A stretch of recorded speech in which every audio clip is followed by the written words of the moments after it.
TGC 코리아 사역에 함께 참여하면서 또 지금은 제가 이사장이라는 직책을 맡게 되었지만 모두가 다 함께 해야 되는 사역이라고 생각합니다.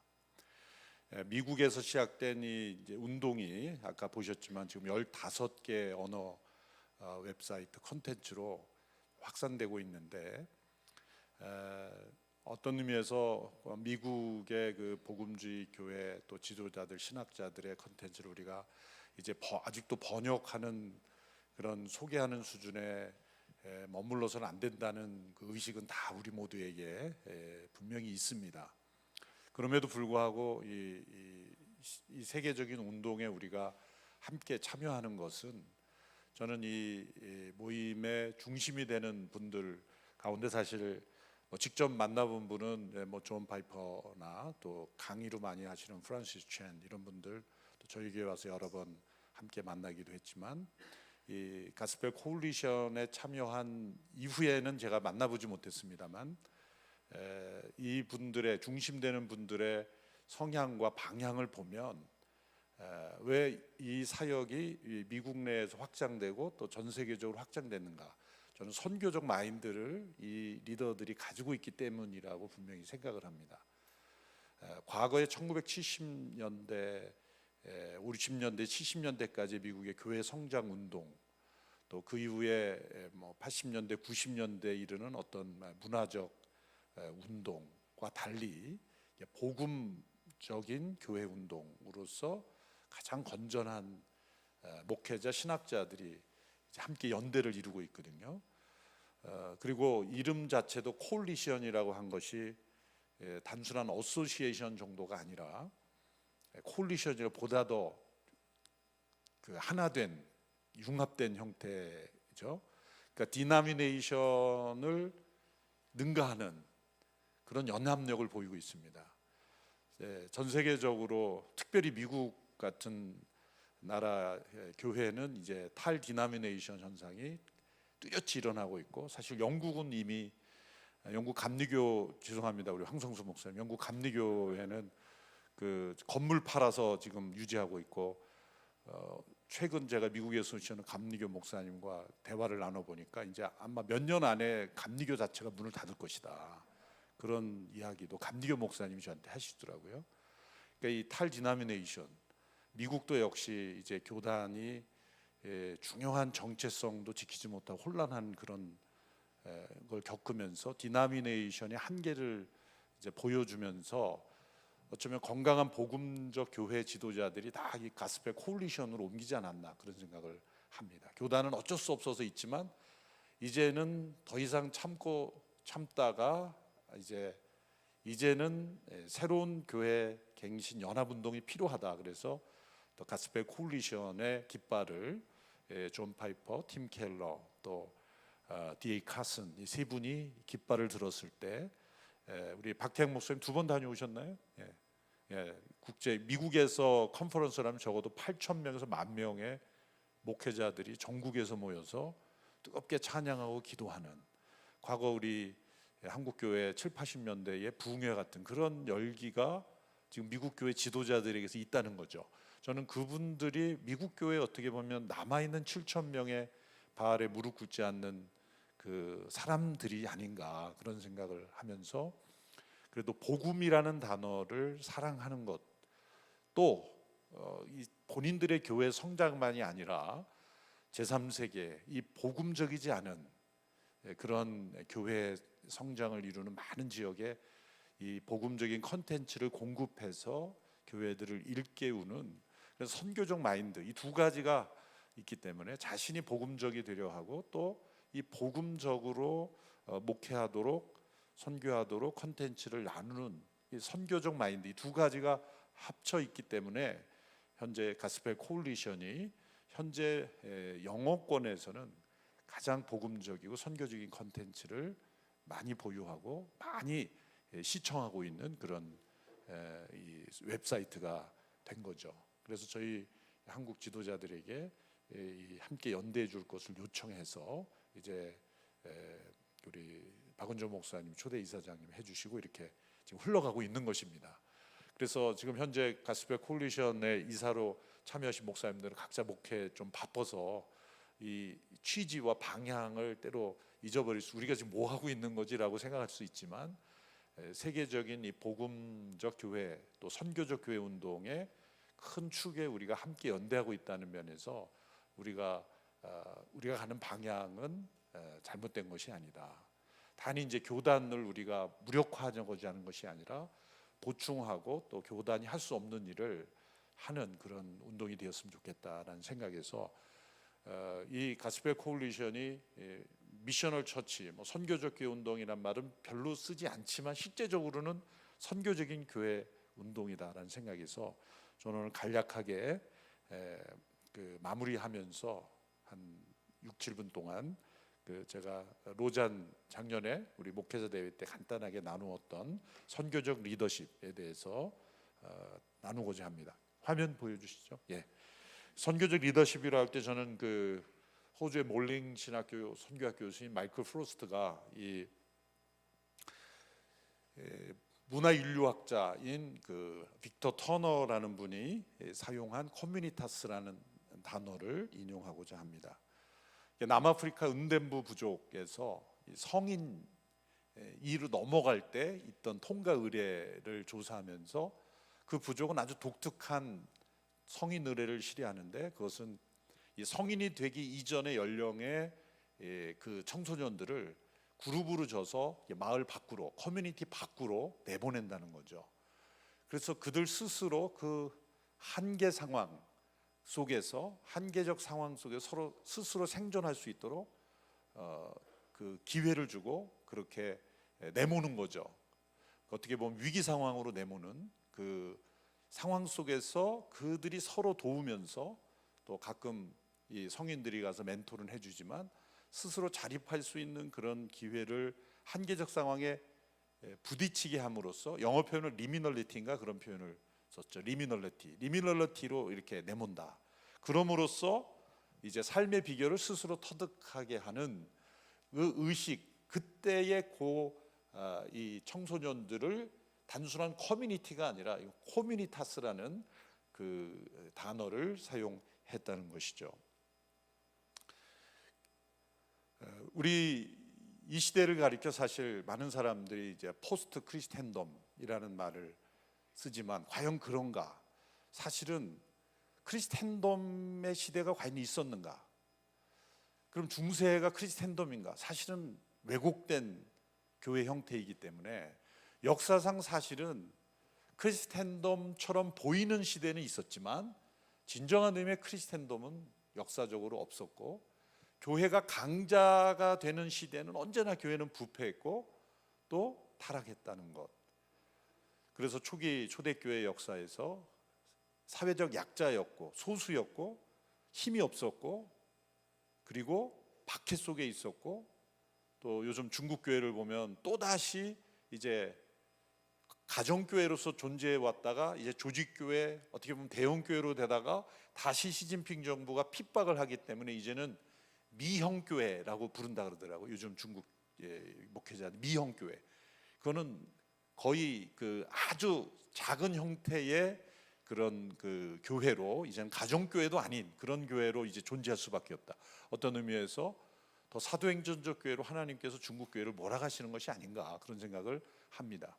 그래서 교회가 강자로서 복음을 전했던 시대는 존재하지 않는다. 그래서 지금 이 포스트 크리스텐덤이라는 그 말 자체도 틀린 말이 아닌가. 유사 크리스텐덤 시대만 있었을 뿐이다. 그래서 언제나 교회가 세상을 향하여 복음으로 영향을 미쳤던 때는 이 마가복음 2장에 나오는 대로 이 지붕을 뚫는 친구들의 절박함이 있었을 때입니다.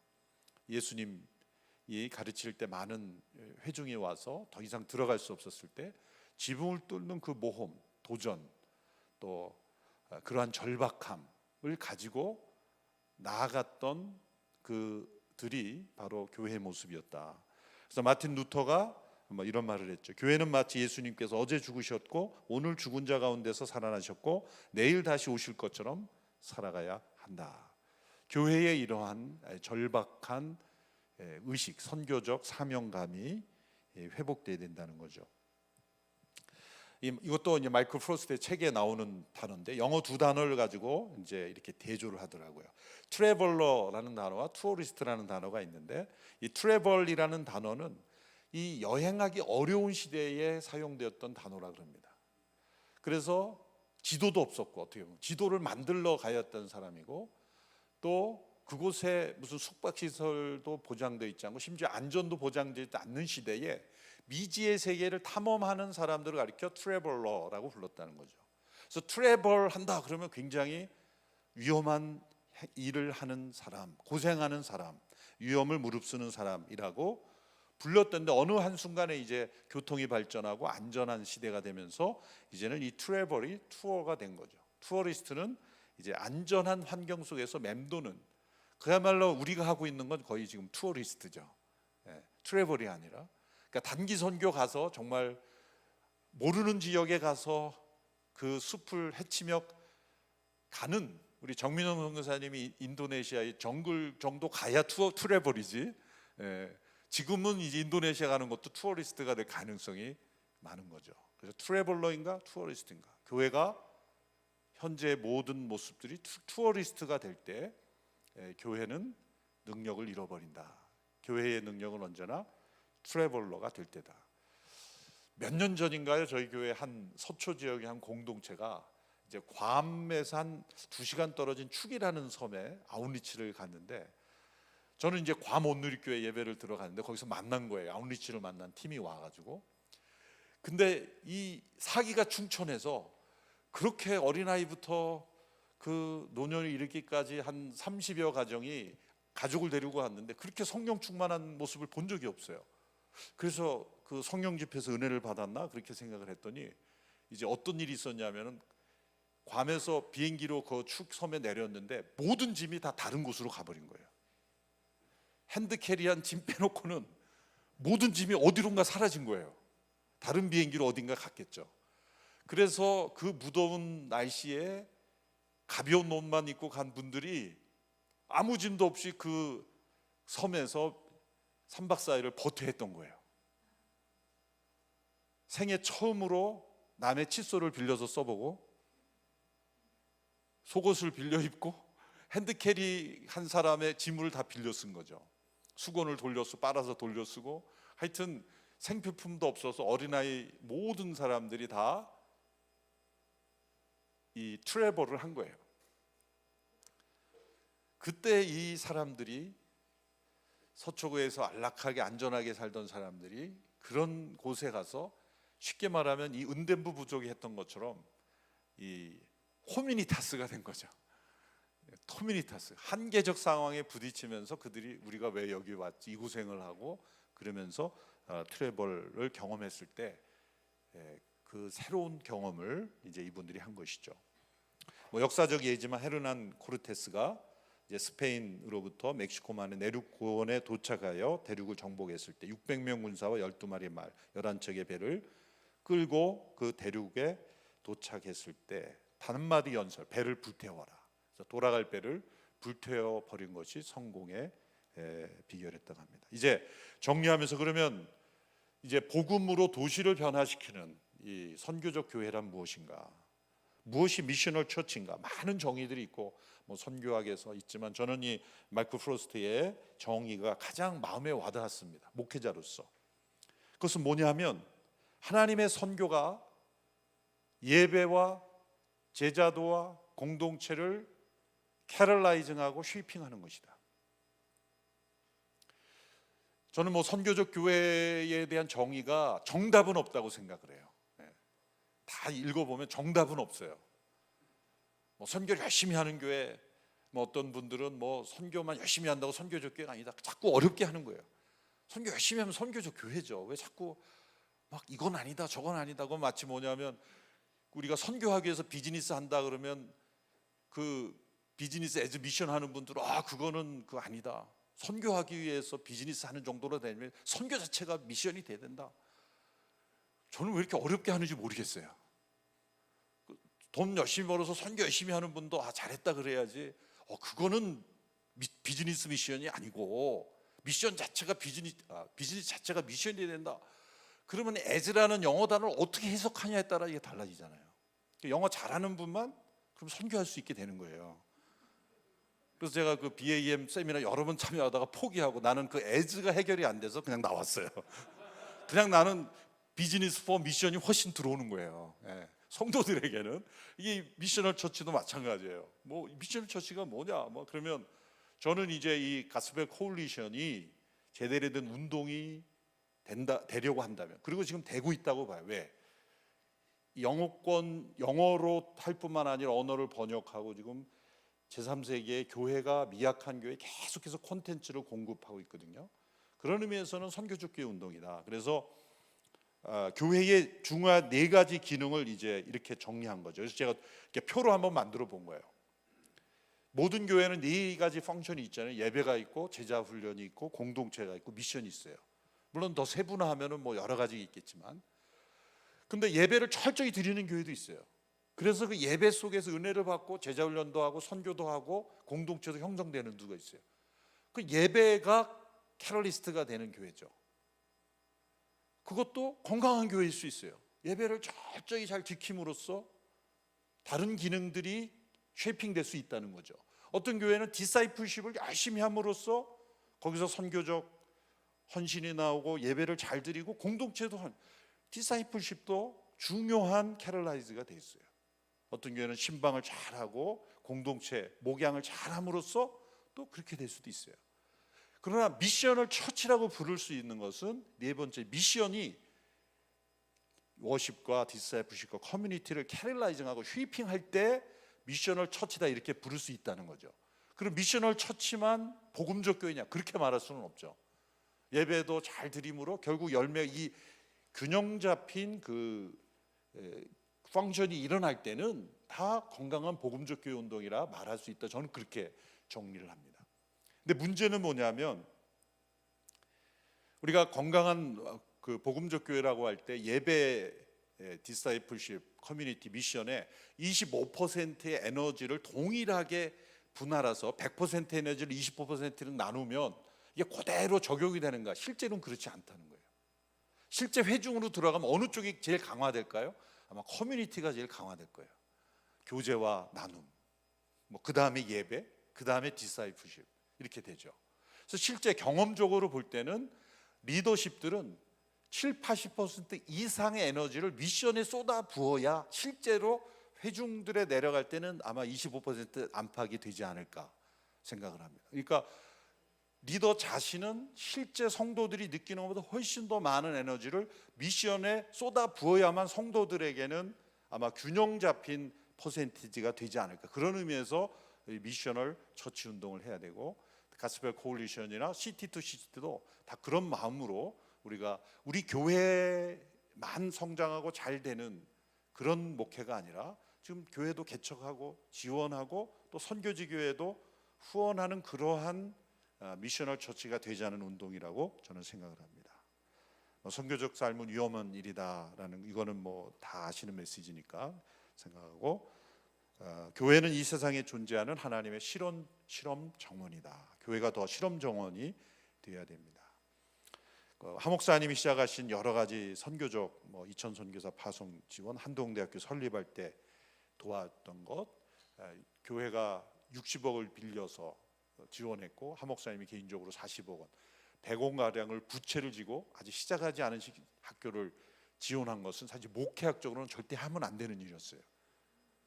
절대 하면 안 되는 일이었는데 모험을 한 거죠. 그로 인해서 제가 그때 오늘이 교육자 들어간 지 얼마 안 됐는데 월급을 밀려받고, 지금까지 한 번도 월급 밀려받지 못했던 교회가 막 그런 위기도 겪고 그랬죠. 그러나 현재 한동대학교 세워 CGN-TV 러브소나타, 이제 우리 한국 교회가 이제 우리가 선교적 모험을 해야 되는 대상이 이주민들이라고 생각을 하고, 지금 250만에서 300만 명, 이게 아마 400만 명까지 늘어나야 아마 한국 경제가 유지된다 그럽니다.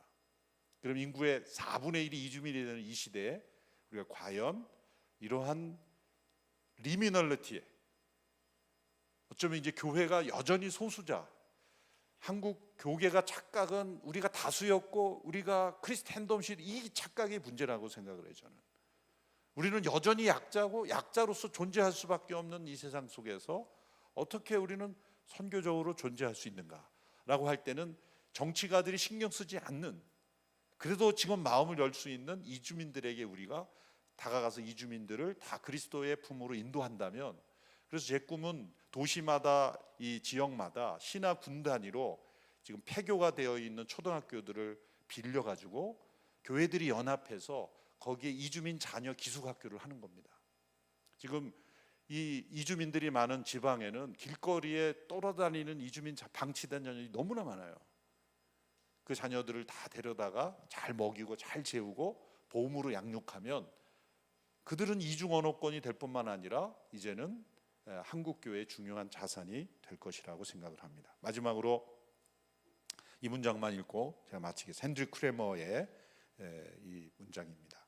교회는 언제나 위기 상태에 있으며 교회에 가장 많이 부족한 것은 그 사실을 가끔씩만 인식한다는 점이다. 오랜 세월 동안 교회는 별로 고난을 겪지 않았으며 그것이 곧 성공이라고 믿어왔다. 그러나 교회는 참된 본질과 사명을 충분히 살아내기 위해서는 명백한 실패와 고통을 언제나 필요로 했다. 위기와 마주치는 것이 곧 진정 교회다워질 가능성과 마주하는 것임을 잊지 말라.